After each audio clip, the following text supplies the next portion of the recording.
கிட்டத்தட்ட நான் வழியில் இது வந்து ஒரு ஃப்ரெண்டின்ற வீடு. ஸோ இதில் வந்து மாதுளை மரம் நீங்கள் பார்த்து தெரியும். இந்த மாதுளை மரத்து பக்கத்தில் மாமரம் இருக்குது. ஸோ தூரத்துலேருந்து பார்க்க உண்மையிலேயே உங்களுக்கு பார்த்து தெரியும். நீங்களே கெஸ் பண்ணுங்க என்னவா இருக்குமெண்டு. ஸோ அதை நான் தூரத்துலேருந்து பார்த்தே கண்டுபிடிச்சிட்டேன் என்னன்னு சொல்லி. ஓகே. ஸோ நார்மலாக மாதுளை மரத்தில் இப்படி எல்லாம் அந்த ஒட்டுமான்றது எனக்கு தெரியலை. நீங்கள் என்னவா இருக்குமெண்டு கெஸ் பண்ணி வச்சுருங்க. ஓகே, பார்க்க தெரியுது தானே. ஸோ நான் கிட்ட போய் பார்ப்போம் என்னதுண்டு. ஓகே,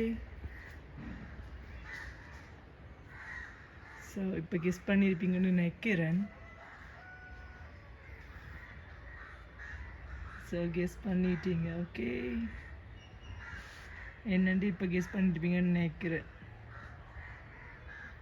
ஸோ இது ஒரு பெரிய ஒரு மாமரம், அதோட தாண்டின மாதுளை மரம் இருக்கு. பட் நீங்கள் கெஸ் பண்ண சரி ஒன்று இருக்க பாருங்க.